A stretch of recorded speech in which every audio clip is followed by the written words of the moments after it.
kang makuha. Especially when you are no longer in power. Sir, kung mag-chip in po yung mga congressman para sa pamasahe po ninyo papunta dito, okay lang po ba yun sa inyo?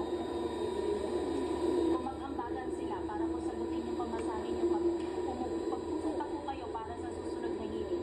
Okay man, ma'am. Ticket na lang, bayaran nila. Bayaran nila dito yung PAL. Ang PAL namang mag-issue ng ticket doon. Walang, no change of sa paghawak ng pera. Kung kayo po ay maadal ng hearing